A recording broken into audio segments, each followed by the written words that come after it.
I go to every hotel around the world, and the music is wrong. It's the vibe is wrong. I would like to be in a place where the vibe is right, and that's no fun to it. I want to bring fun. Like, I want to bring the party. I want to bring proper music.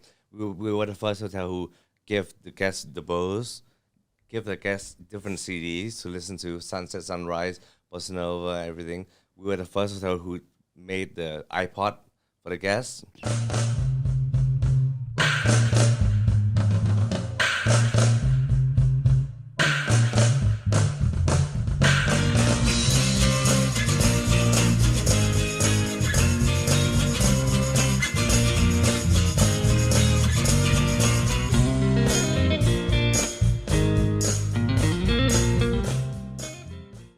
Okay, welcome to Fruiting Body Podcast. Today I am with a very special guest, Wan Issara, and I'm your host, Brendan O'Neill.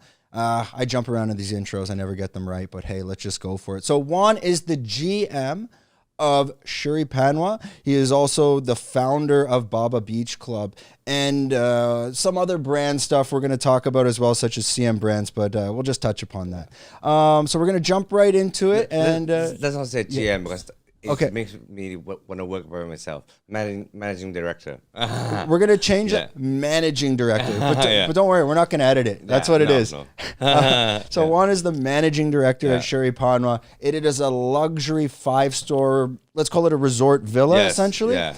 And we're going to understand how that all came together. But let's focus first on Juan's journey and how he got to that position. So let's go. Okay, Juan, thanks a lot for joining us. How are you? And Sawadee Cup, because I think this is our first Thai guest on the Fruiting Body Podcast. Thank you. Hi. Hello. Now we had Kitty on, Kitty Teppo on our like 4th episode. Right. I don't believe she was born in Thailand. Okay. Kitty, let me know later. Don't kill me though. So let's just jump into it. First, thanks a lot, Juan, for coming. Because I know you're a really busy man. The high season's starting, and I think things are picking up in Phuket. Yeah. And let's just start from the beginning and learn a little bit about who you are. Okay. You grew up in Thailand. Which city? Where were you from? I grew up in Thailand, in Bangkok, until I was 9. Now, I went to England. Then the school asked me when I was looking to come. Then I said now.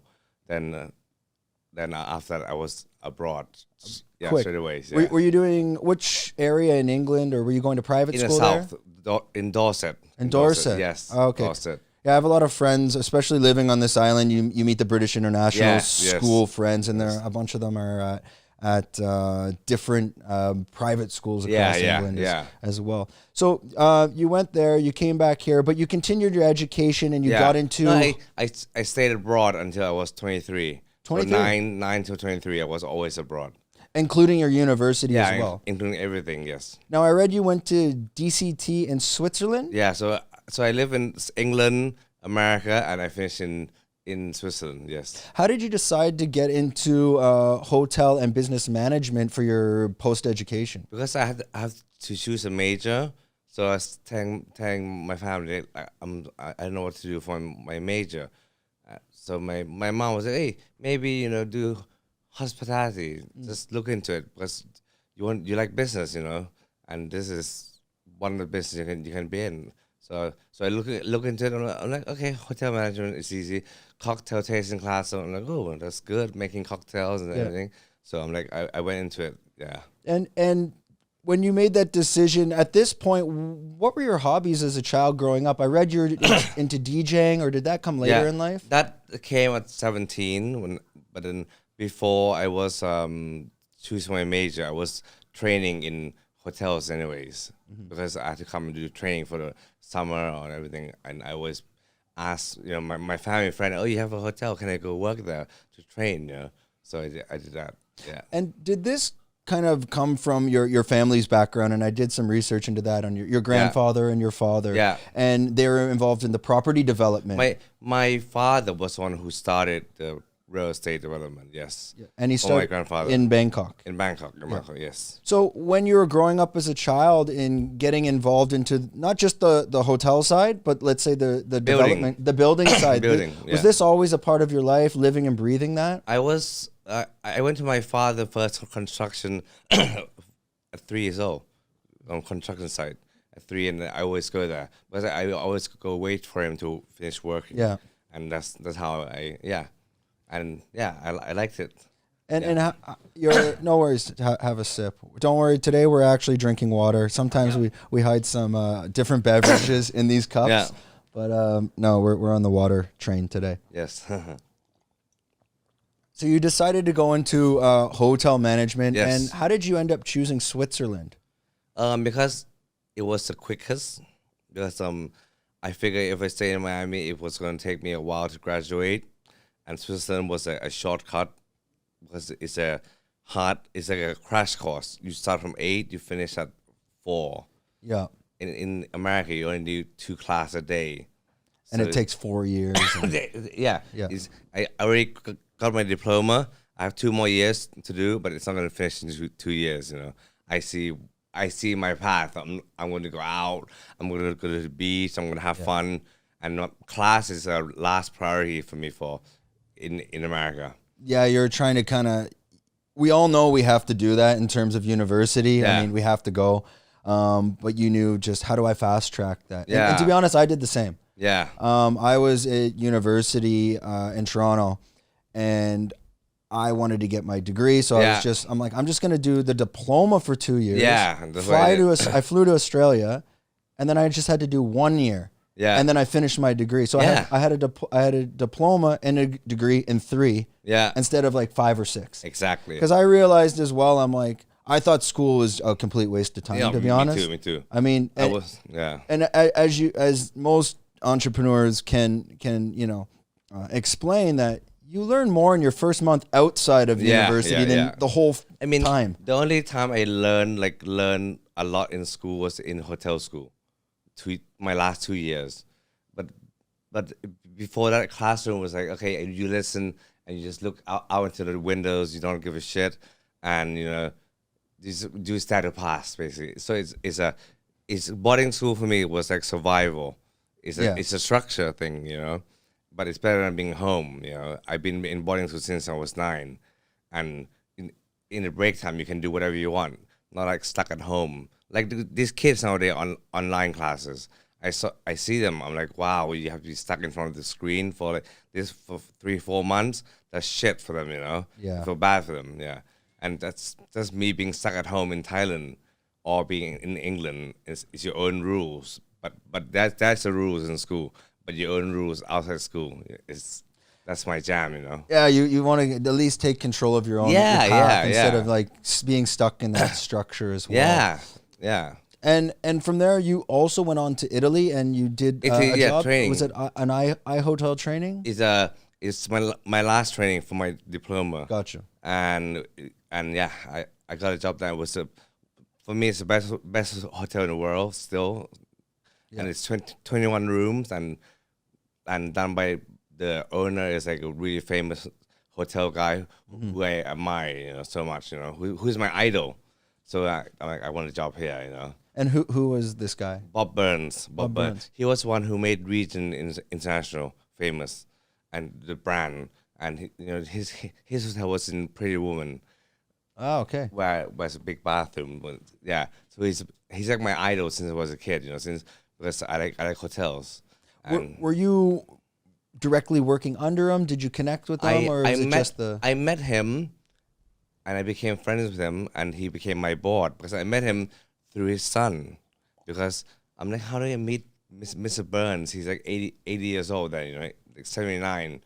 How do I meet him? No, he was 75, I think, or 70, early 70s. And I'm like, okay, don't worry, I'll see him one day. And I was serving, I did a pool service. I was serving by the pool, but I saw that he has a son called Robert. Robert is 2 years old, and I'm like, okay, I'm gonna take care of this young gentleman because he was alone the whole time, and he was with his mom. But I know he's bored, because it's an adult hotel, So I'm like, hey, come with me, come in my golf cart, come do service. And so I made friends with a 2-year-old boy, whom is now my little bro, And that's how I met Bob Burns, because through him, through his son. this was your kind of creative strategy as well to kind of get in the door through the gatekeeper. Yes, To be able to connect to him. somehow. And he was cute. He was a good boy, you know. Yeah. So I'm like, hey, why not? Yeah, and yeah. So I met him, and later he came to see Panwa every year. I still see him every year. He had his 90th birthday last 2 years ago, I think, in 2019. 90th birthday, yeah. And he's still sharp. He's still going. Still sharp, still going. Yeah, but now he's in the Hamptons because he used to live in Hong Kong, and he moved to Hamptons instead. From that experience and that work experience, what was your takeaway from that you're able to apply to what you're doing today? I always have the hotels in my head. He was reinforcing it. Yeah, he has all the ideas. He explained the structure and everything, and I did a hotel talk with him basically, and yeah. So would you consider him like one of your most influential mentors as well? Yes, he's my number one mentor. Yeah, and I have like other mentor, but he's my superstar basically. Yeah. And that's interesting because unless you're in that business, you wouldn't know who these influential people are. Yeah. How did you come across to say I want to go to? It's Bob Burns. Bob Burns. Yes. How did you discover this man and make that decision that I need to go to this hotel to work with that guy because I see potential? Where did this? Where were you even introduced to the concept of Bob Burns? Because I study hotels, so I know like Ian Traeger, Andre Balouse. So I know the history of every brand. I know Adrian Sacker, the creator of Aman, who was Bob Burns' ex-partner. Okay. So Adrian Sacker, the guy who made Aman, is Bob Burns' ex-partner, for the region. So I know all these people. So like when Villa Fernandez manager came to interview, I made friends with him too. He's still my big bro today. And I'm like, bro, just give me a job. I don't mind what I do, but I want to work for your hotel. That's it. But you overqualified for this job. You had me. I'm like, I don't mind. I can wash dishes. I can do anything. Just let me work at this hotel. I want to learn. Yeah, and I think growing up in that private school atmosphere, you learn that it's not the education, it's the network and the people you're going to meet along the way that are going to be much more valuable in the long run than anything that you could learn, especially just network is net worth.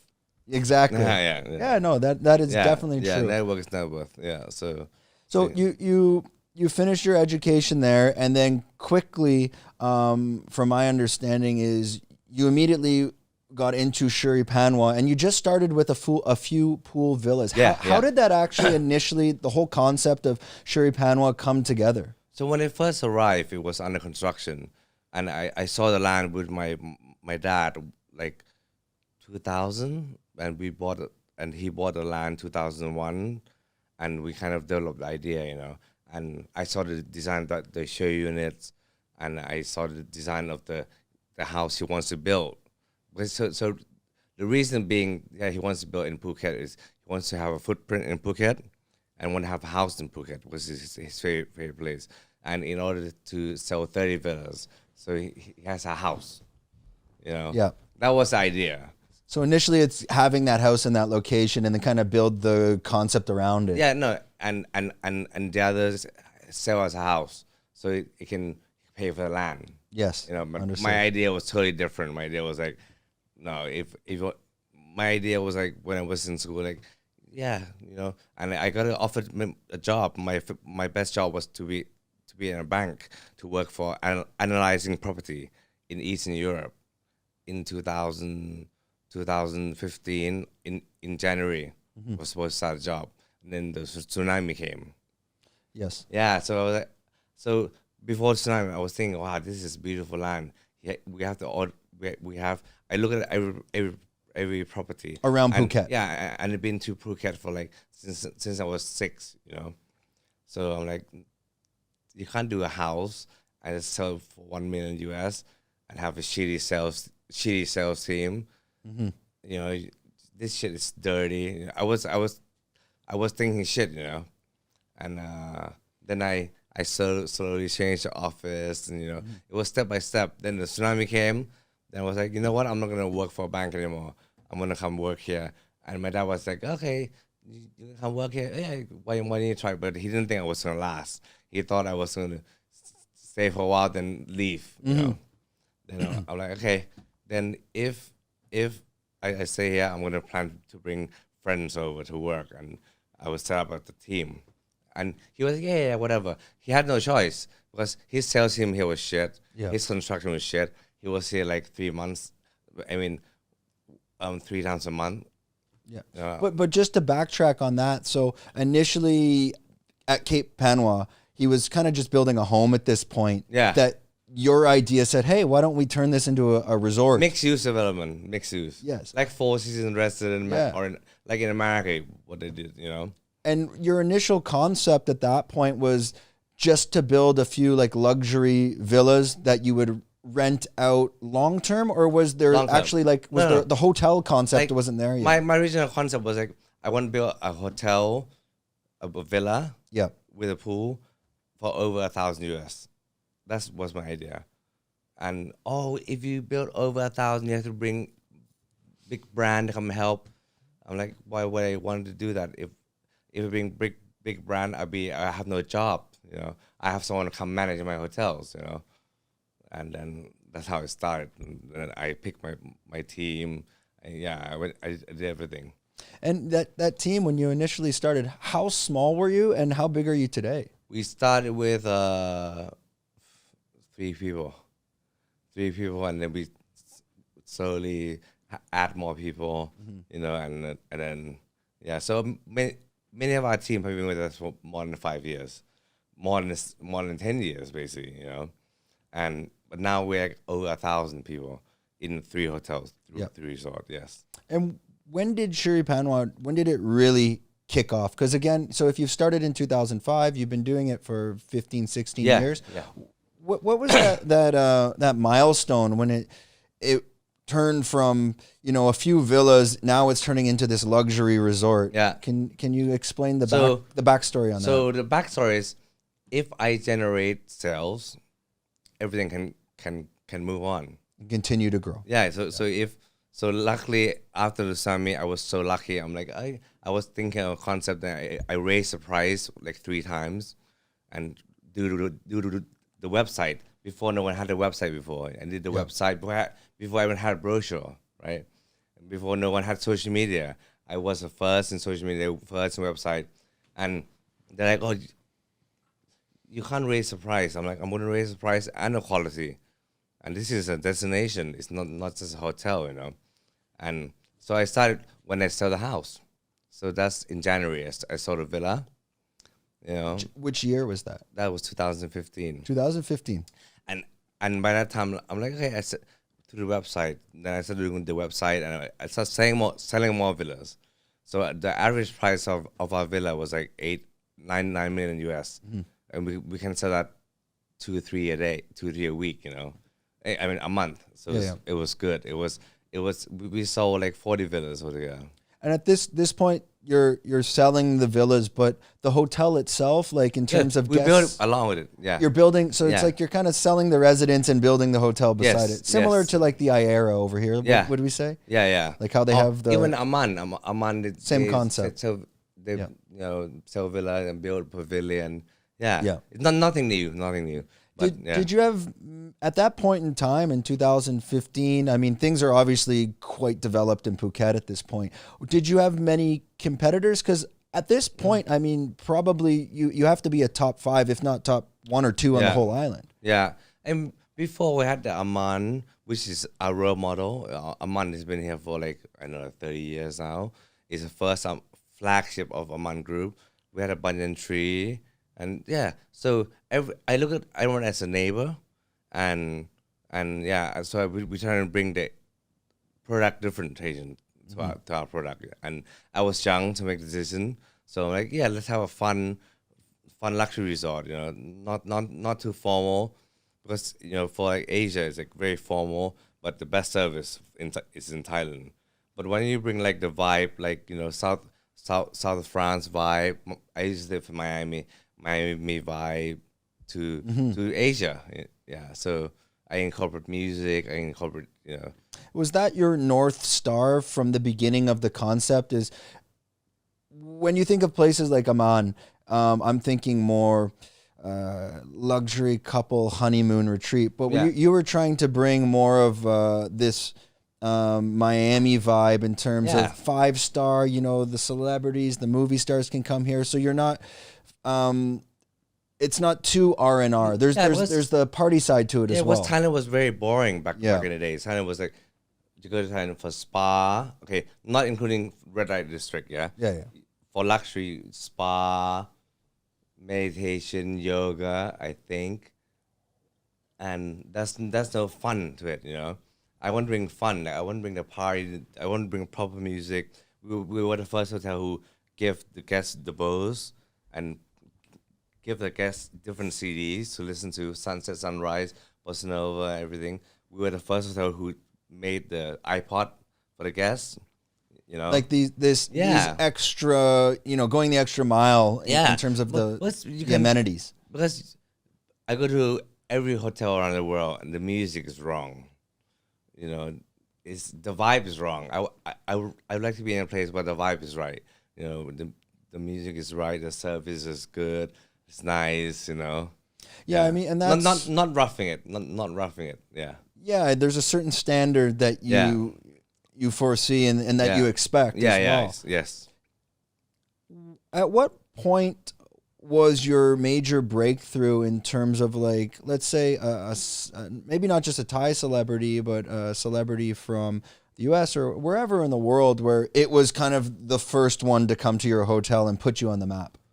Oh, we have many, but a lot of celebrity around the world came through our Thai friends. Okay. Yeah, because our Thai friend has some people to come, So like, we had Snoop Dogg.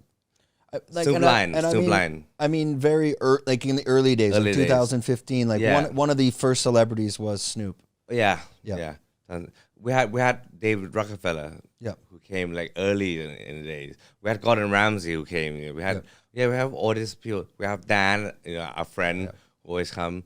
And we have So it's like connection with people. So it's the Thai celebrity would introduce. Hey, you should go to my friend's hotel and everything. So we've been operating since day one. Since day one, I've been inviting my friends to come over because my friend in Thailand didn't understand why I was living in Phuket. Like, why are you going to live in Phuket, man? You don't understand. Just relax. It'll be fun. Because you get the best of both worlds here, and especially with like Shuri Panwa, you're getting this 5-star luxury resort, bringing this Miami, South France, Ibiza vibe. Yeah, the music. That's the music. That's the music. And music and good sound system. And you throw these amazing parties that are very well known. Especially it's you'll be doing the Halloween party coming up. Yeah. And what's that all about? Just to bring the vibe to the island because it be busy on island and we like to throw parties and people can come and enjoy. So yeah. What role do you play in putting that together? Like, are you foreseeing everything? Are you very like in control? I have like 40 line groups. Okay. Like WhatsApp a line group on my chat. So every time I pick up my phone, I don't look at porn or anything. I just go to see my line work or social media or it's like that. Yeah. And most time I'm like I work 24 hours. Yeah. But it's work and fun together. What is your daily routine in terms of, like, how many hours are you sleeping a night? You get up in the morning. What do you do? What is the day in the life? 6 hours a day. Yeah. So I wake up pretty early, like 6, 7, and I wake up and check my phone. I work from home. So my personal goal is to create a workplace where I can work at. I don't have to drive to the office and come back to home. I want my home to. If someone has a problem, they can call me, or my team will come and visit me anytime. Yeah. And have you always been working like that before, let's say, the current situation? Yeah. Always. You've always been. This is very normal for me to work at home and check check my line, my because I didn't check my email anymore because it's Line or Instagram or WhatsApp. Yeah, it's easier, and you can work from anywhere. Exactly. Yeah. And it's been normal like that for me because one of my neighbor who taught me many things. He gave me my first BlackBerry, and that BlackBerry changed my life because before I used to be sitting in checking the email. I would separate my time like 2 hours a day checking my email, answering, forwarding or something. But now I have to forward to my right team. But before, I have to check the email, spend time after work. I have to go inspect the site. But now I can leave the office at 3, go to Naihan Beach, and sit and check my emails from there. So you are your office. Yeah, I'm my office. Yeah. Yeah. And let's jump back. So you have this Halloween party coming up. Yep. And what was the whole concept behind Baba Beach Club? How did that come together? Baba Beach Club. So me and my father drove past this Natai Beach. We've been to Natai Beach for like many years. And I'll just quickly explain where that is. So it's directly over the bridge of Phuket. Over the bridge, yeah. In Khao Lak.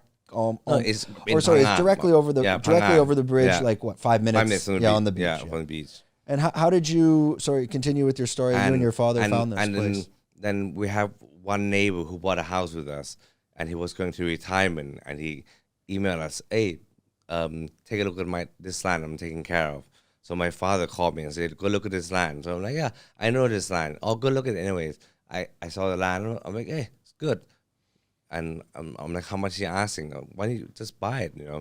And first the land was 100 meter wide, and then I bought the second half through my friend, just through my partner, my ex customer.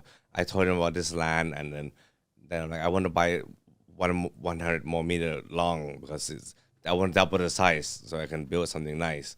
And he said, "Okay, let's buy it."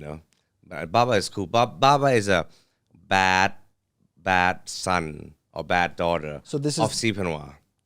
So Panwa had a baby. Okay. This is the naughty. Oh, I got you. The naughty kid. Yeah. And when you were initially buying the land, you were focused more. Was the beach club in mind, or was it for just the property itself in terms of residents? Beach club. The beach club from the beginning. Yeah, from the beginning. I want somebody to go and have fun. And I've seen. I'm not a beach club kind of guy, but so I want something luxury, something nice, something with a poolside and good music is important for me. And how did you come up with your concept? Because it is much different than Cafe Del Mar and Catch and Dream and Nikki Beach, whatever it was. I mean, it's very unique in its own sense. Did you come up with this design concept of what you're putting together? And where did that come from?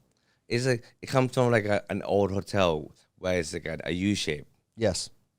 So it's a U shape. So you walk in and there's the rooms. Yeah. So it's a U shape but with luxury room,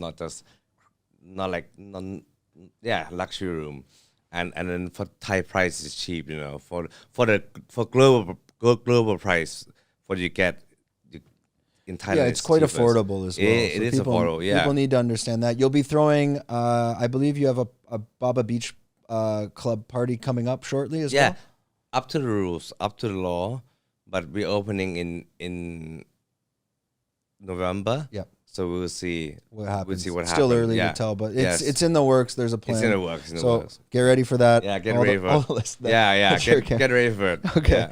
Yeah. And you guys have been open for what, 3 or 4 years? 3 years. About 3 years now. Yes.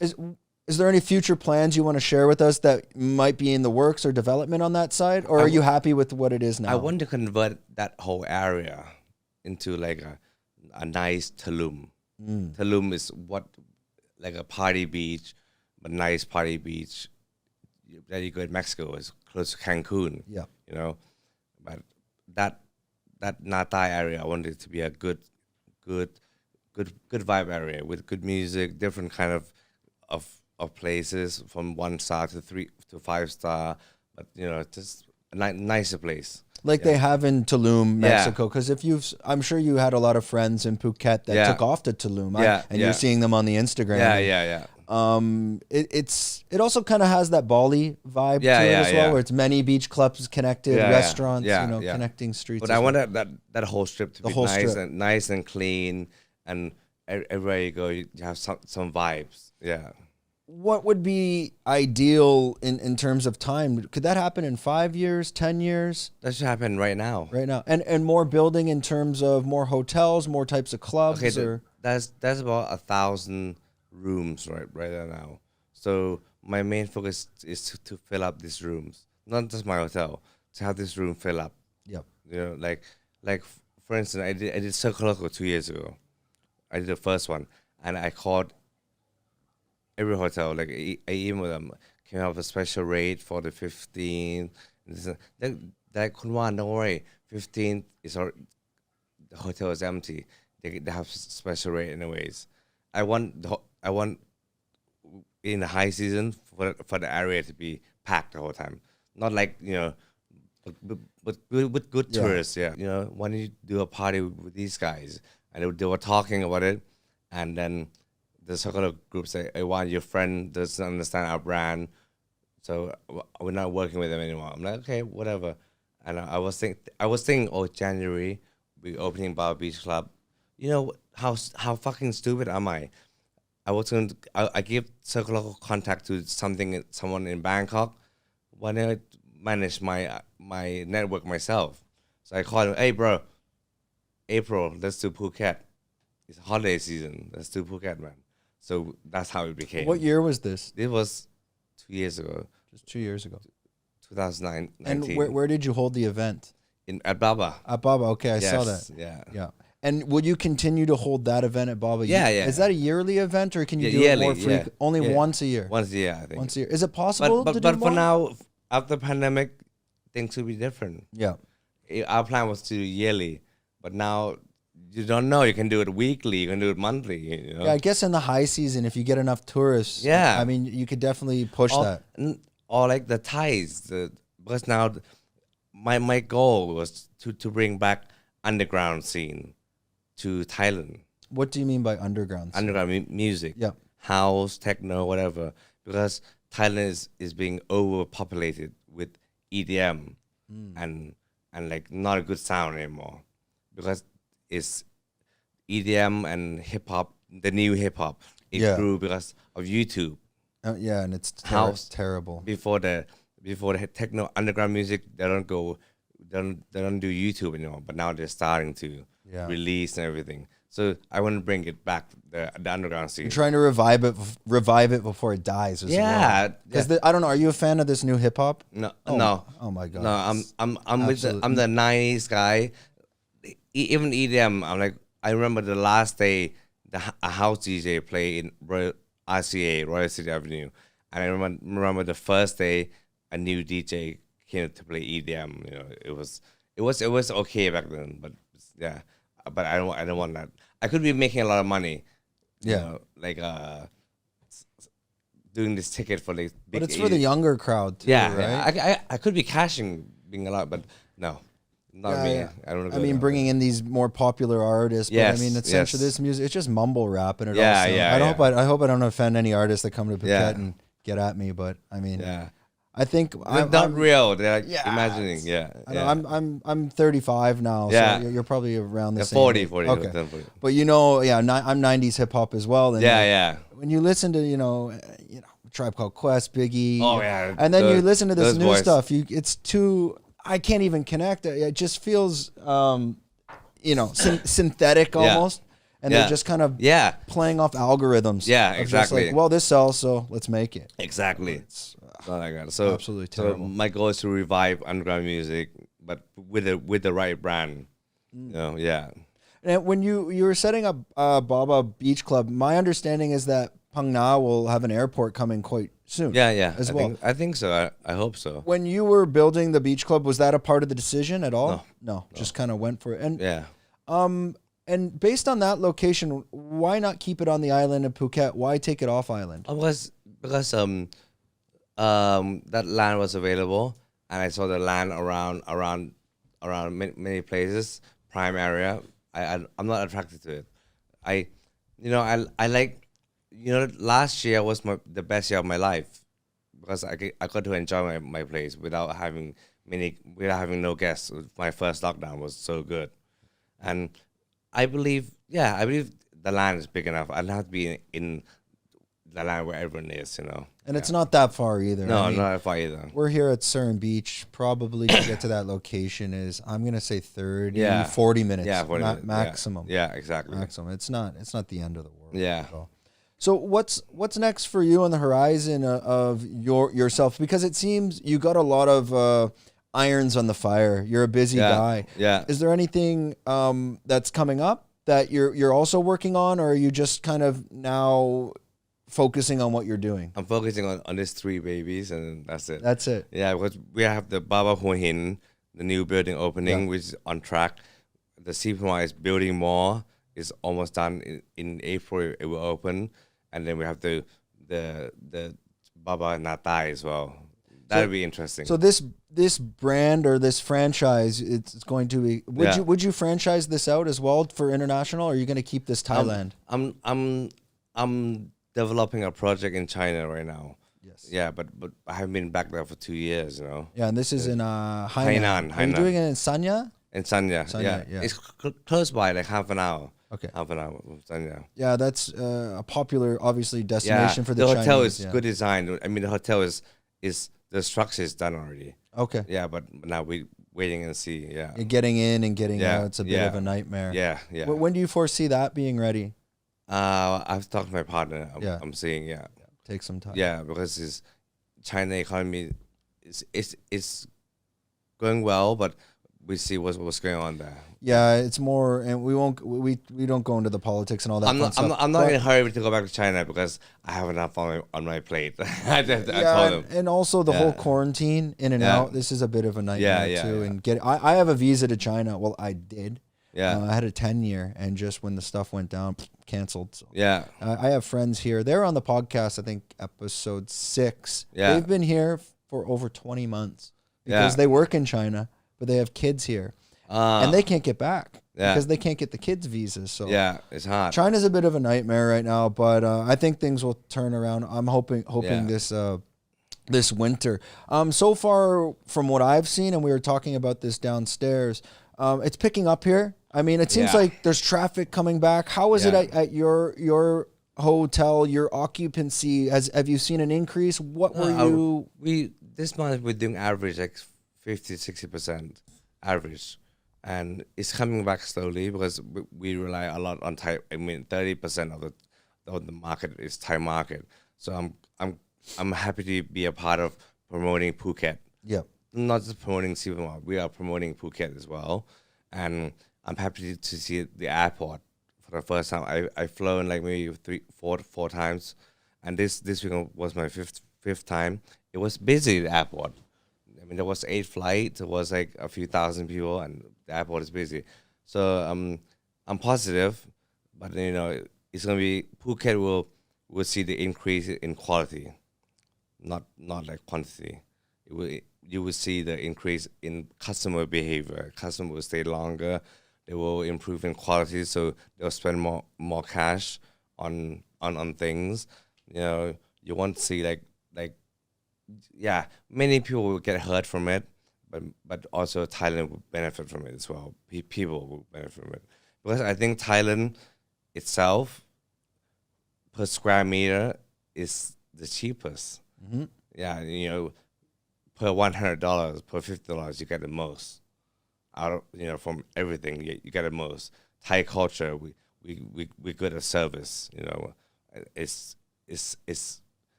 better than any country in Asia, or better than any country or any islands around the world. Yeah, for the price you get. I agree on that. Value. I've been in Asia 12 years, and for example, you go to the Philippines. Like nothing, it's gorgeous, but things don't work. You get off the plane, you got to catch a ferry. The ferry's gone, and you can't get it to the next day. Type of stuff. Thailand, everything operates in sync. I find. They're very quick. They make sure you have the customer service is amazing. You get off the flight, you're in the minivan, you're at your hotel. The concierge is there. They tell you where to go. Yeah. Once you arrive, you don't need to do too much over planning prior to coming to Thailand. I find it's very simple. Yeah. So you see that. Do you see the backpackers?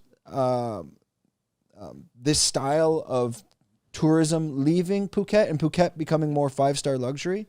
I mean, if Phuket was an island in the Mediterranean, it would be like Mykonos or a good part of Ibiza, luxury part of Ibiza. If Phuket was compared, but now we have so many options for Asia. We have Cambodia, we have Laos, we have Vietnam. We have an island in Vietnam called Phu Quoc. Yep. Yeah, which I've seen before. I've been there before, and it's a 2 hours flight from Phuket if you want. Phuket has competition for the backpackers. Yeah, but it's a much better hub in Phuket, specifically not just Phuket but Bangkok. I mean, you get your direct flights from Dubai, Turkey, Europe, Russia. Yeah, right. Phuket Thailand is a sweet spot of the world right now because we're the latest to reopen, and if you come to Thailand or Phuket or Thailand this next 3 years, you have the best experience that you ever had before. It's a different place. You go to PP, it's like wow. Yeah, it's paradise. Because before I go to PP, I don't go anymore because it was packed. You can see people's head from like swimming, from boating, everything. I had a social media crew coming to do things on Phuket, things around Phuket, and they were like, "Let me show you Thailand. Come with me." And I saw PP. I was the only this boat. When Jay was yeah, here? Jay Liberation Media was because we had Tony on. He was explaining as well. So did they? How did that connection work? Were they coming for you to help with your content, or were they coming to build their own? Jay is my bro since for 5 years now. Jay and Dan. I met them at almost the same time, and Jay was talking to me. He was in Greece, and I saw his post. I'm like, why do you want to go there? Bro, what are you doing there right now? It's fucking windy right now over there. And then he called me. I'm like, I feel the pain. I feel the pain in your voice. You should come to Thailand. I can be your ground service. I can handle everything here. He's like, are you sure? I'm like, yeah. Send me your names and let me get you the put you in the right contact to get you in. Yeah. He was in pain because for the price that he was paying in Greece, in Thailand he would have got everything, the whole island. How does it compare, like that price, like Greece to Phuket or Mykonos to Phuket? You're talking double the price? In Mykonos, I would say let's say 3 stars. 3 star, you pay 4 times the amount. Wow. Everything is 4 times the amount, I think. And that's what makes Phuket such the ideal option as well. I mean, Phuket is so cheap, and everything is before it was more volume based. People are like more greedy to make. So everyone was price war. But now you shouldn't do price war. You should set a standard. 3 star. You compare your 3 star to that 3 star. What do you are and what do you get what you pay for as well. In Phuket. You get more than what you paid for here. Yeah, and it's cheap. Even the Michelin star restaurants here. I mean, if you go, obviously you're familiar with Sway. Yeah. But I mean, the prices are very reasonable. I mean, you can go to dinner. It's not, if you're not drinking and having a bottle of wine, you can have a full on 4 course meal, maybe not 5. Yeah. For 2 people for under 3,000 baht. Yeah. Easily. Yeah. Easily. Yeah. The prices is cheap. Yeah. Prices are great. So now when Jay and these guys came over, Tony told us his part of the story more. Yeah. He was on the free diving side, and he was, that was his role in that. So you're saying that you guys are very well, you're close buddies. Yeah. And don't worry, have some water. And It was more or less just they wanted to get out of there and come over. Yeah, because he had so many things planned for the summer. I'm like, he was feeling the pain of being in Greece. I'm like, bro, you're gonna eat fish for $40, fish, grilled fish. Okay, good luck. You know, yeah, I was making fun of him. You know, Yeah. I'm like, you won't be able to fly your drone. It's too windy. And I said, oh shit, you're right, man. You know, I'm like, I know, bro. You have a home here. Just come over, man. Just do your thing. And they came over for what, like a month or so? A month, yeah. About a month. Yeah, a month. And then I saw, you were going around with them and Dan and also Mike Swick as well, which is down at AKA. Yeah, yes. And I saw you guys using Mike's new cold bath. Yeah. I was talking to Tony. Yeah, but these guys, Jay and Dan, they're like health nerd. And Dan is like a health nerd, man. Yeah. He would discover ice bath and he fucking loved it so much. And he put me in there for like 5 minutes. I'm like, bro, no way. Yeah, this is too much. I saw they're doing I've done the ice bath but 10 degrees Celsius. I think they're at like 0 or something like that. Yeah, man, it's too much. Too much. No. Yeah, and then Dan got into this watch thing. That calculates your sleep and what is your blood pressure. Yeah, Fitbits. That thing, man. No, I think he may be. There's another one that's more advanced. I think it's called Whoop or something. Yeah. Where it's really like, I had a guy on, Sean Kober. He's a strength and conditioning coach at Tiger Muay Thai. He's actually with the UFC right now in Dubai, training Petri Yang. Anyways, he was showing me his devices and like VO2 max, all this shit, man. It's too much. They all loved it. Yeah. I'm like, I'll just make sure I'm not gonna have a heart attack. I'll watch my heartbeat. They had the graph and everything. I was making fun of them. Yeah, but I got one too. But I'm gonna use it for the sleep. I want to see my proper sleep and send it to them. Say, haha, Yeah. Well, no, it worked. I use it for the sleep. That's about it. Yeah. And that kind of tells me because I'll wake up in the morning and you feel groggy. Yeah. And then you don't realize you woke up in the middle of the night at some point and you're like, all right, well, I guess I either need a nap or 2 more cups of coffee to get going. Yeah, exactly. Yeah. It's serious stuff. Yeah. So the high season's building up again. We were talking about that Phuket is coming back. Yes.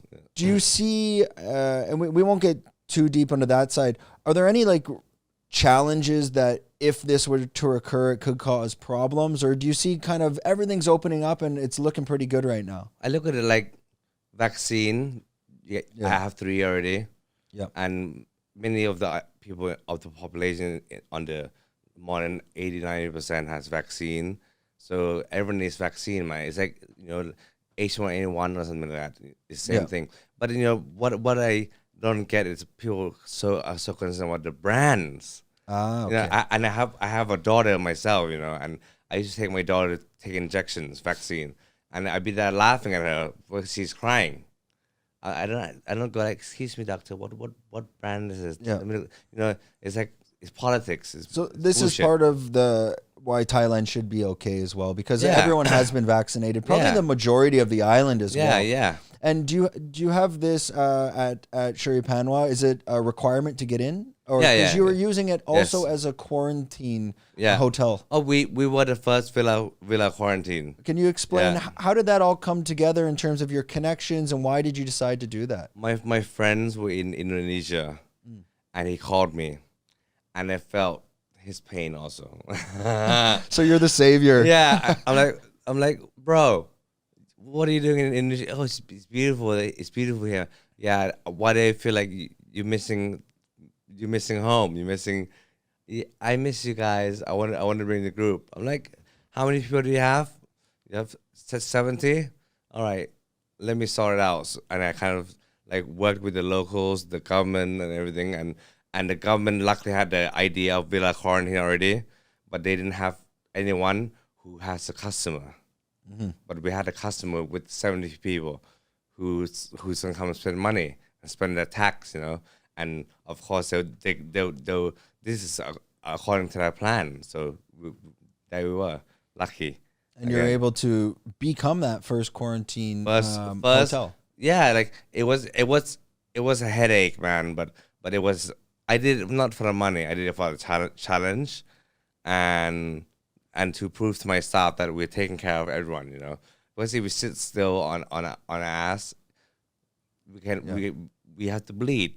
We have to lay off, but we didn't take anyone out. We, to tell myself, we're taking care of you and to survive, And when did this plane first arrive? How? Because this must have been, if you're the first, quite a while. Before July 1st. Yeah, like the plane first arrived February 30th. February 30th. Yeah, February 30th, and but then, it took us 2 months to work on to put it all together. Yeah, like to contact the government, to have the government check on us, to have someone. The first 10 days was hard, man, because everyone has to stay in the villa. Yeah. So it was a balance of keeping them sane, and keeping my team sane. Yeah. And keeping the government sane. So imagine having 3 girlfriends and all one's enough. And all of them have to be happy. Yeah. And this was my situation. Like, I feel like I have 3 girlfriends. One is that group. I'm in a group chat with them. One is the staff who's under a lot of pressure. One is the government who everyone's like focusing on them as well. Yeah. And people want something to happen, so it'd be good. But the government don't want anything to happen. We don't want anything. And they don't want any bad press as well. Yeah, because exactly. What is the risk reward if something bad goes wrong, that it could really affect the opening of July 1st in Thailand as well. Yeah, exactly. But you were able to kind of make it a bulletproof plan, essentially. Oh yeah, we had to go to standard operating procedure, safety, everything. So it was a challenge. It was fun. How was your staff during the past, let's say, 18, 20 months? Was everyone able to get through it? Everything was okay? Yeah. Because a lot of hotels, as we know, a lot of people had to be laid off. And don't worry, you don't have to go into the details there. No, but we didn't lay enough. We're lucky. Just you were able to get through that as well. Yeah. Okay. And your staff on the island, are most of them, in terms of percentage, what percentage are Farangs? Which percentage are Thai? Are most of them from Phuket? How does that? So like we only have like two or three friends from abroad. Foreigners. Foreigners. Yeah. And the rest are Thais. Yeah. Okay. So like, everyone take a pay cut, leave without pay, whatever. The government help, and most of them have been trained many years, not to be in debt. I always train myself, don't be in debt, Even though the hotel is in debt, we're borrowing money to build and we have to pay it back. Don't yourself be in debt, Yeah. And that's good. You see that's part of training a long time ago. Yeah, the whole financial management side of it as well, and making sure that if anything goes wrong, we're gonna be safe. Yeah. On your side, we were talking, and there's not much of a segue into this, but for yourself personally, and you're such a busy guy, is there anything you do for yourself to balance yourself in terms of meditation, sports, yoga? What do you do? I do boxing, and I live in Baba and Panwa. That's my meditation. Okay. Yeah. But when I go to Bangkok, to see my daughter, I'm restless, because I'm not at Baba or Panwa. At Baba Panwa, I can call for a meeting. I can check online, So my life is work. It's fun. My life is fun. It's like your Superman fortress of solitude. Yeah. Exactly. You're able to kind of balance there. Yeah. And I think that's a big part of Phuket as well. Like for me, and specifically, like I lived in Shenzhen, 14 million people, but the thought of going to these cities, it just drives me mental. I can't do city. You're not a city guy at all. Since I was 9, when I left Thailand, I was always on the countryside. I was always in the countryside, in a dorm room, in the woods, playing sports, being outside. So this for me it's normal for like 9 years already. I never lived in the city. I like going to New York. I went there when I was like 22. Younger, 18, and I don't want to go back there again. It was too noisy for me. Yeah. Bangkok was like, it's okay because my daughter. Without my daughter, she's 9 now. So I've been going to Bangkok a lot since before she was born, but before my ex-wife got pregnant, I never lived in Bangkok. Yeah, I would go there for a bit. Yeah. Yeah, and the traffic is just insane. It's I don't know yeah. if no one's been to Bangkok, It's bad. it's even I was there during the lockdowns or whatever. Oh no, And that's bad. there was still traffic then. I said where the I thought there was nothing going on, and it was mental. Like the traffic was absolutely insane. Yeah. No worries about that. Sorry. So we'll jump into something that we were talking a bit about Yeah. downstairs, and you can take the direction with that as Yes. well. So we are a medicinal mushroom company, but we're also looking forward to the decriminalization of psilocybin, and maybe that's something that we'll investigate down the road, Okay. and maybe in Thailand, and who knows. What are your thoughts of psilocybin and magic mushrooms and the current trend that it's going towards? It's herbs. I think psilocybin is what. Psilocybin is it's the more technical term of the chemical in, let's call it, the magic mushroom. Oh, okay. It's like the Latin term we For would me, say. like this is all from nature, from the earth. Like an elephant took a crab, it comes up. A cow took a crab, it comes up. Yeah. It's not grown in a lab or anything like for like special. It's nature. Like THC weed is nature as well. I agree with Kratom. Kratom is nature. I mean, the first time I saw people doing Kratom was many years back because people were shooting it for gardening.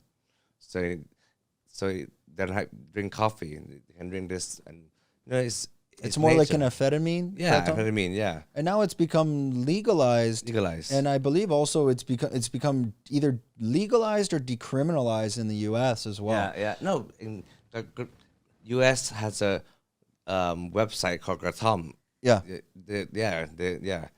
Yeah, and I saw also, I think it was in Chalong, I saw they have like kratom vending machines that give you like a drink now. Oh, really? Yeah, something like this. I don't know how they're going to manage the consistency. Yeah. Is this, and a lot of people, this is now people know marijuana, they know magic mushrooms, they understand that. But Yeah. kratom is another one that's really coming out, Yeah. but because of Thailand. Yeah. As the general Thai public, what is their perception of kratom?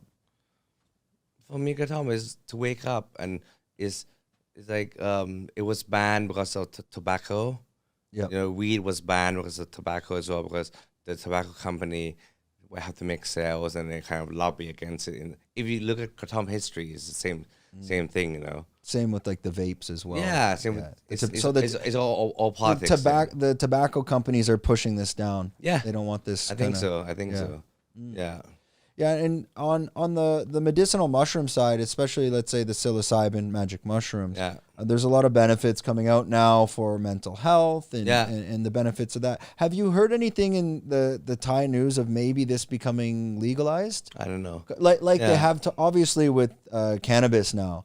I mean, Yeah. this is it's going to explode, and even the recent Yeah. king had an announcement where he said he wanted to make Thailand the Southeast Asia, or the Amsterdam of Southeast Asia. This was like a public statement. Yeah. Do you see this starting to come to fruition in Thailand, where or is it still kind of like what's going on? I mean, weed. I think weed is better, safer than alcohol. Yeah. Alcohol, people get aggressive. People crash their car. People do a lot of stupid shit when they're drunk. You want to get high, as high as you want. You want to do stupid shit. You want to go out and then, start a fire or something. Weed, it's like, Yeah, chill. I don't think anyone was at the club and gotten a fist fight smoking weed. Yeah. So I hear what you're saying. Yeah, it seems that a lot of grow operations are starting. I had 2 cannabis experts on the podcast, and that's okay. We can talk about this now because it is becoming legalized in Thailand. But let's see where that goes. We still don't know how that business will work. Yeah. On your side, back to the hotels and getting involved in luxury hotel development. Has anyone approached you with the idea of opening up like retreats, like psilocybin retreats, marijuana retreats, or has this entered your thoughts? Some, but I'm a law-abiding citizen, so I wait for it to grow. Wait for it. Yeah. If it becomes legalized, they approach for me. sure. I look at the I went to see a few sites for the weed hotels. Yes. Yeah, so everything you incorporate marijuana Yeah. in it, like the incense. Once it's legalized, the incense, the menu you can because on the old menu, marijuana is used for cooking. In Thai culture. Yeah, inก๋วยเตี๋ยวเรือ, the all boiled noodles before was made with marijuana leaf. Everything. Well, was that the name of a dish you were saying? Yeah, boiled noodle, ก๋วยเตี๋ยวเรือ. Okay. Boiled noodle. It's like the dark noodles with the beef and they're using marijuana leaf in this dish. Yeah, in the soup. Yeah, I was reading something about that. Even I think it was up until the 1920s or 30s, or maybe even 50s, that marijuana leaves were actually used in a lot of Thai dishes. Yes. Tastes good. Do you have older family members that talk about maybe the old days when it was being used, or is this kind of... My grandmom used to cook with weed leaf. Really? Yeah. Interesting. Yeah. Yeah, because you kind of just hear... whatever.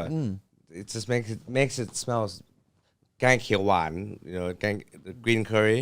Yes. With weed leaf is good. Yeah, good flavor. And the aroma as well. Yeah. And you're not going to get high off a weed leaf. Like no, but you can take out the edge. Just a little bit.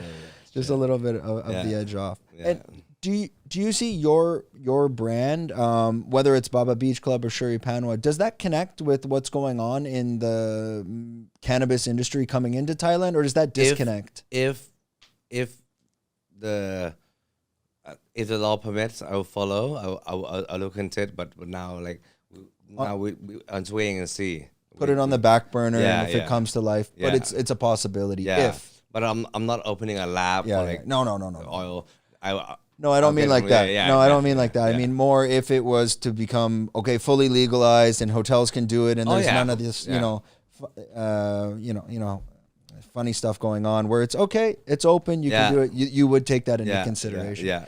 That's interesting to hear, because I'd like to see, or I've heard of other hotels that are have that same approach and mindset that it's another stream of revenue. It's another way to bring people to your hotel. Yeah. As well. So yeah, that's interesting. Yeah. Okay, interesting. On your side, what are the major competing hotels? But you were also saying that in Thailand, like especially with the 5-star luxury resorts, you don't really consider yourselves competitors. You're more of a just family. neighbors. So like you have like the Aman. What other hotels are on your level? I'm not sure. Like there's Kalima, there's Rosewood, there's all these villas are nice. In Thailand, it's the best of the best for the price you pay. I mean, $1,000 can get you a lot of things in Thailand. Yeah, $1,000 in Mykonos, Ibiza doesn't go far. You don't get anything. Yeah, I was looking up your hotel. Maybe it must have been a couple months ago, and I was looking. I think one of the rooms. I think one of the price. I'm gonna say it was between like there's 7,000 to 10,000, and I'm sure there's ones up to 30,000. Now for US dollar, I mean it's not that much. I mean, nothing. Go to Tokyo. Spend $200 on a place smaller than the studio. Yeah. Right? Thailand is the best value. Yeah. In your resort, do you have like a presidential suite or like the number one room that people we have big villas, like if they want like a 3-bedroom, 4-bedroom, up to 6-bedroom we have. Yeah. And are you allowed to reveal like something like that? Let's say in the high season when things are pumping, like what's that going to cost somebody? That will cost like 200,000 up. So we're talking over $6-7 grand US a night. Just not too much. If you compare like to for villa in the Hamptons or in America right now or in Greece right now, it's like $1,000 doesn't get you much. No, I mean $6,000 will get you good. But you want like a big villa that you get here for $6,000? No, not even close. Yeah, I mean even like go to Hong Kong, $1,000. It's not going anywhere. Not even close. Yeah, or like $6,000 for our suite. What you get? Just show me the anyone can go online and see this. This is it's beyond 5-star luxury. Yeah, there are such things as 6-star as well. Yeah. Could you explain how do you cross the barrier from 5-star to becoming a 6-star luxury resort? I don't know. Like, what are the guidelines? I know the guideline. I read the guideline before, but I forgot. Yeah, like how do you cross from 6-star? Because before there was only 1 to 5, and then 6 stars just came up. 7 now it's 7-star. 7-star. It's clear mega yacht, super yacht. Okay. Like high, it's clear you have to do over 100 feet to be a mega yacht. But star, I'm not sure. And it's just certain guidelines, like the I think, is it the Mandarin Oriental over on the Krabi side? I think then those they get considered what's called like 5-star Black Diamond or something. It's still not 6-star. Okay. Yeah, but these are, and that's where the Hangover was filmed as well. Oh yeah, that's in Ritz-Carlton. Oh, sorry. Yeah, not Mandarin Oriental, Ritz-Carlton. Yeah. Mandarin Oriental, I'm thinking in Bangkok. Yeah. Yeah. I was always interested in, like, when you have these luxury hotels, I'm assuming you get approached not just by celebrities, but of like Instagrammers. Oh yeah. Do you get Instagrammers that approach you with strange requests in the sense of, hey, can I stay at your resort and I will do this for you? Does this happen, and how do you handle those situations? Yeah, we have a group that takes care of influencer. Yeah. And we always support influencer before. So if your photo is nice, we look at your potential. Because let's say you have like 3,000 followers. Yeah. But then that was before. That was like six years ago when Instagram came up. 3,000 followers. Hey, I'm coming to Thailand. Do you want to do something? I'm like, hey, we host you because we like your photos, and they come and they stay with us, and they can go stay somewhere else. And we like their photo, but they have potential. And now they have 6 million followers. And then they just grow. Yeah, they just grow. So organically. So we have a good relationship with all our bloggers, because we've been dealing with them since day one. Yeah. Yeah. And then they obviously, and I'm saying that because they want to come to your place because it is so picturesque. Yes. It's kind of a win-win. Yeah. It's Instagram paradise, Yeah. This place, yeah. And when they come well, maybe we can't go into that too much. Have you ever had strange requests at the hotel that were like, maybe a guest asked for a bowl of M&Ms, but only the red ones at this level? No. No, it's always been. We have standard requests, but we don't have any strange diva kind of thing. Oh, okay. No, yeah. I thought I'd ask that question. Yeah, we don't have. Luckily, yeah. I'm gonna segue into a story that we talked about before, and I think it's actually quite a famous story on the island as well, where a lot of people were familiar with 2012. And to put it in simple terms, you went out to a club and there was an attack and a stabbing, and it's quite vicious. Vicious. I think and I explained this to you before, a lot of people on the island have misconceptions. I heard it happened on Bangla. I heard it was to do with this, to do with that. But I actually read into the story, and it's not as complicated as you think. No. Would you mind sharing that story? So I went out one night, basically. We were partying, and I was with a Hollywood star. And we went out, and people recognized him as well. And it was like 6 boys, and we went out, and many girls come to see us, and we went out to an after party club, and we were dancing by the dance floor, and I wasn't dancing, I was making sure. Then someone dropped a glass. I went to clear it, and someone hit me. I thought it was a Hollywood guy who hit me, so I grabbed his hand, then hit him back, just like a slap back, And just I'm like, oh, it's not you. Then the attack happened. Yeah. So they're trying to attack us, and so I'm like, hey, I don't want to fight, man. Relax. And then they start punching. They're like, you fucker, you punch me, I punch you back. Yeah. Then I was like calming them down. I'm like, okay, let me go out. So they came to grab me in the neck to go out.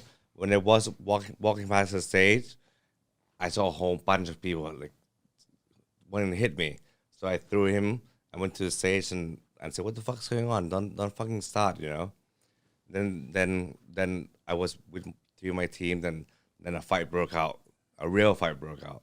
Then we got stuck in there for 20 minutes. They were throwing bottles, and we were hiding, and we were fighting. Yeah. and at the end, they all left because like I'm not fucking leaving until like my crew is here from supermarket, which is on the way to supermarket. And then one guy with a pole was hiding, and he came to hit us, and I saw him coming, so I jumped in front of my friends and blocked him. Then like I'm fucking angry. Let's go outside now. I'm pissed off. So it's this microphone thing. I had it. I went out. And I started fighting my way out. Then from behind me, was the exit was like A and B. Yeah. I went out to A, and it was like a small alley, small, not a soy, an alley in the shop, and the team who was waiting for me was they had an off duty security guard who was on Yaba. Yeah. So they were hype, so it was off duty security and on duty security against me and my like me and three guys. So I went out to exit A, but exit B people realized that I was coming out of exit A. So from behind me, they got me. They got me. I went down. Then I felt someone hitting me with a pole, but it was actually a knife. I got axed.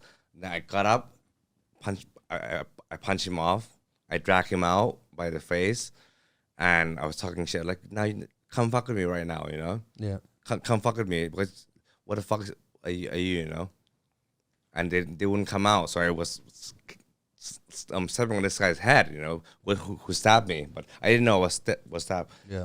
In front of him, like, "Can I help your friend, you fucker," And then I got into the car. I was explaining to the actor, "Sorry, man, this is not a movie set.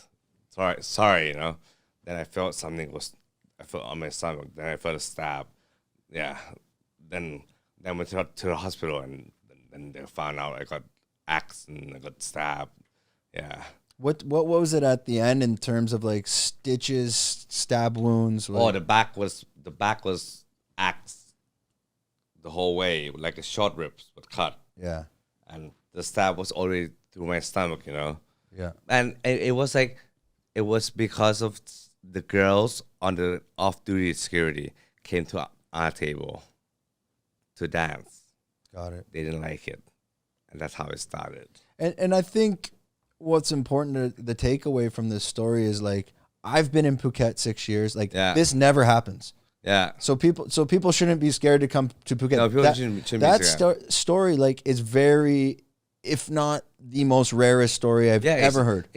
A fight is normal, but with a fucking axe, no. And that homemade thing, they want to be gangster, and they got away with it so many times, beating up the people that they can make their own weapons. They got creative with that shit. And this was in Phuket Town as well. Phuket Town. Was it a famous bar or was it just something near you? It's a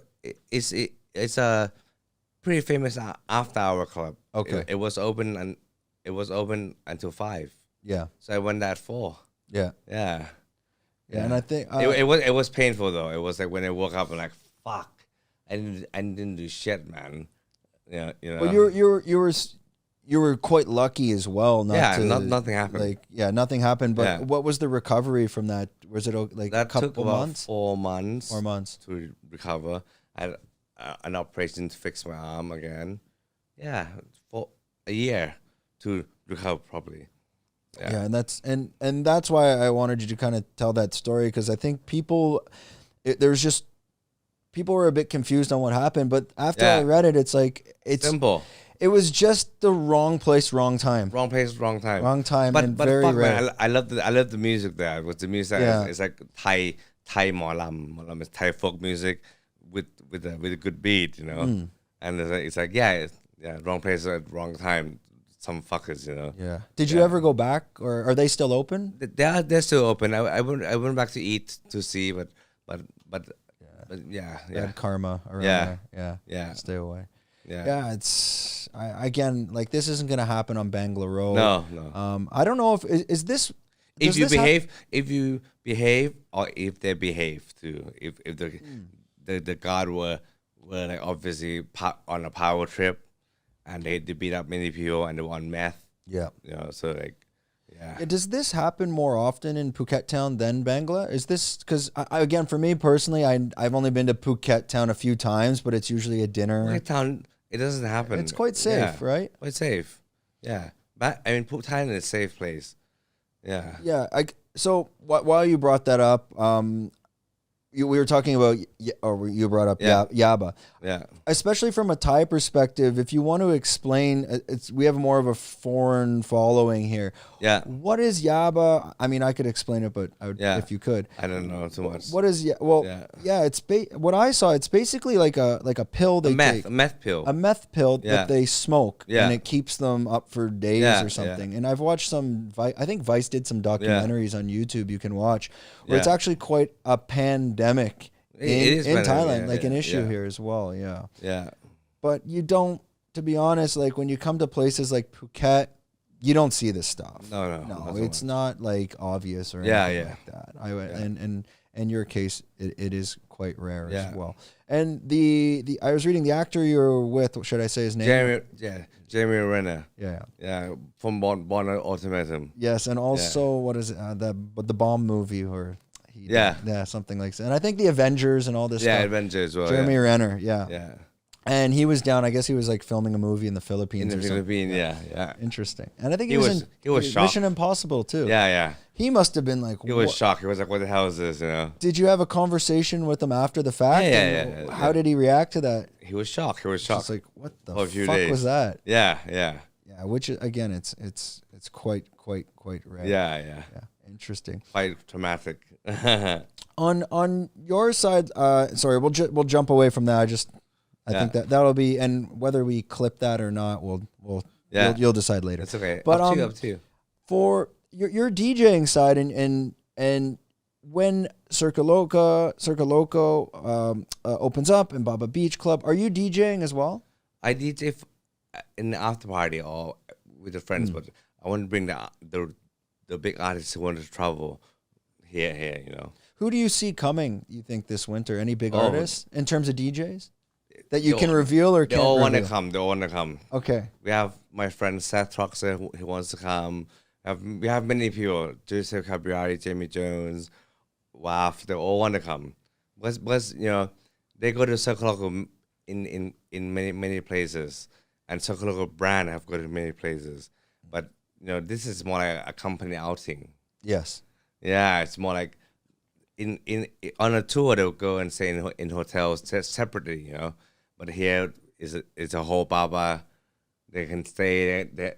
They eat breakfast and see their friends. There's no pressure. No pressure. There's no pressure on them. Yeah, there's either. no time pressure. It's holiday vibes. Yeah. Yeah, and it's more you're friends with them as well. Yeah, so it's like, hey guys, we got a party. Let's DJ. You know, they're not feeling the pressure of like a huge set that where you know the clients like, hey, this has to go well. Yeah. And there's no pressure. Well, we'll wrap this up soon. I had more of a personal question for myself. You're running so many businesses and doing so much at once. Do you have any advice for young entrepreneurs such as yourself on how to manage their time, to manage these businesses, maybe some do's and don'ts, or just some simple advice that you could pass on? Like, take it easy, conclude everything first, don't jump into conclusion, and good time management is important. Good structure. Time structure, because every day is different, so you got to wake up with a positive attitude. I mean, I can't say you be positive all the time because you can't, but you have to wake up and structure your time right. How structured is your time? Like, for example, like, you know, some people will sit down on a Sunday and structure from 6 a.m. to 6 p.m. Monday to Friday, and they got these tight schedules. Are you this structured? I'm more like day to day. Like, let's say this week I'll be in Phuket, next week I'll be in Bangkok. That's that I have. Then the detail I'll fill it in. And then you just have to get this done as well. Do you surround yourself with assistants as well to help yourself get around? Yeah, I mean, I communicate with my team all day long. So I have my Baba, my Hua Hin team, Na Thai team, and Sipima team separately. And this team, I have a group for them all together. Mm-hmm. And then I have it's many groups. and I have all the staff together. I have all the staff in a separate group. Yeah, so I have to manage all the orders by on phone and see them personally as well. But at this point, you've been doing it so long that Yeah, it's kind of like clockwork to you as well. It's clockwork right now, and yeah, it's the 40 is a good age. Yeah. I never think it's a good age. Like it's a year I feel the most secure, and I don't need to prove anything, and it's smooth sailing. How long do you see yourself doing it? Do you have a plan like to retire at 50, 60, or is this kind of just go with the flow and go with the flow, enjoy the life? Go with the flow, enjoy life. I want, for Baba, it's two things. Baba in Nata is like, yes, I go there when I want to have fun. It's like my holiday home. Okay. At Sipanwa, yes, I have fun and I work too, and and at Baba, Phuket is like Baba, Hua Hin is like you go there private, and if you go downstairs at a peak breakfast time, you have to go say hi to the guests, of course. But if you want to go private, you know when to go. Yeah, so you don't have to see people. Yeah, you don't want to get caught up too, because it can be quite draining as well. Like mentally on yourself. Yeah, like all that energy you need to give out to be shaking the hands with the right guests. Because at the end of the day, just like a restaurant or a hotel, everyone wants to shake hand with the boss. Yeah, I was looking at Saul Bay, the guy who does this, and I saw him in IG like first time like 3-4 years ago, and he's still doing it, doing every restaurant he goes to, he's doing that's discipline right there. He has to go cut the steak and he's probably done it how many times? At least 3,000 plus. More. I don't know how many times he does it. Well, I guess it's like an artist, like let's say like U2 or Madonna or any famous artist when they've been in the industry 30 years, but they still got to sing their top charts from the This has got the amount of discipline you need to be able to get through that with the emotion must be possible. Yeah. So for me, I leave it for my team to manage. Because before, like first 10 years was really hard because I had to work, to build that and set up that structure. And set a culture for every department. Yeah. Of how everything's going to be, of how everything's going to be. Yeah. Yeah. It's hard for the first 12 years was hard. This past 5 years, you actually where to take a boat to. Yeah. Before, were you sailing the boat as it was being built? We say this like the boat's sailing, but you're building as it's going and figuring it out along the way. I was trying to figure out like what to do, like and how to do marketing and And I think I've been reading this book lately. It's The Art of the Deal by Donald Trump. Art of the Deal. You've read this? No, I I'm haven't listening to it now. Yeah. I think it's great, but he was saying something that was interesting to me in the sense that he doesn't take a lot of like marketing consultants' opinions into consideration or analytics. He goes with gut and intuition. Yeah. Do you operate the same? To me, it seems like are you taking a lot of data into consideration, or are you kind of following your gut? Gut, I follow, but I don't trust my gut too much. I read history. I see how the hotel have growth and how the big company is growing, and I would relate that growth to my current situation, because I can't imagine running a hotel, 3 hotels and we're listed too publicly. Yeah. We're listed, running a listed company which is a hospitality on like 20 years ago. Without, now when I see something wrong, I can take a picture, I send it to my team, and my team responds. It's good. I send to my engineer, respond. The food is not good. I send to my food and beverage team, and they respond. I'm like, okay, the pasta is too dry today. The light bulb is out in Pool Villa 8. The water is not clear in LV 8. I read 10. How can you do that before? You have to go back to your office and fax everything. You know? Yeah, I can't imagine. I can't imagine that either, especially without email and technology today. Yeah, we're much more efficient. I'd be a dumbass if I don't have this, I was explaining the same thing. So you're using Line, but I'm using WeChat. Yeah. And I work with China. And I have you know how I have probably 70 groups. You know how some of them just disappear eventually. Yeah. They come and go and come and go. Yeah. If I didn't have that, You're dead. I'm dead. Because now I can just jump on. I have a project. Go to the project chat. Okay, how's this going? We're good. Right. Done. 2 seconds. If you do this by email, and then it's like, hey, did you do this? Wait 5 minutes. Email comes in. These group chats are absolutely amazing. It's current. Yeah. It's now. Quick. It's now. Yeah, and it gets it done. Yeah. All right, well, we'll wrap this up. We're probably past an hour and a half. Awesome. Okay, so we'll jump to your camera, and what you can do is just let everyone kind of know about yourself, where to find you on Instagram, where to find Baba Beach Club, Shuri Panwa, all those tags, and we'll put them there later. So you can go to Panwa, Baba Beach Club, Circo Loco, Circo Loco Asia, or hashtag whatever. Yeah. But look for us, Panwa and Baba Beach Club. Yeah, it's everywhere. You'll find it. We will plug the Halloween party, but this will come out next week, so Halloween will be done. Yeah. So we hope you enjoyed the Halloween party. Yeah, should be a good one. Yeah. And we'll go check out the pictures. I'm sure you'll be posting. Yeah. And just stay tuned for the next big party for Circo Loco on Baba Beach Club, and we'll probably post something on our Instagram as well for people on the island. Okay, camera's on me. We're good. Okay, thanks everyone. Thank you, Juan, for joining us. Thank you. And I never know how. Also, November we have an unofficial party. Every weekend, you know.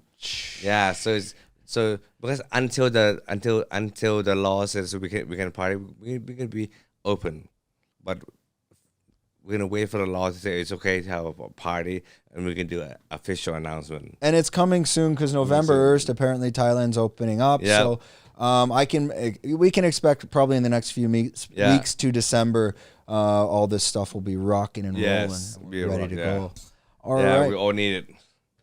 Yeah, because we do need it. We've had our own luxury lockdowns, but okay, thanks everyone for listening to Fruiting Body Podcast with Wan Issara. This should be episode 25.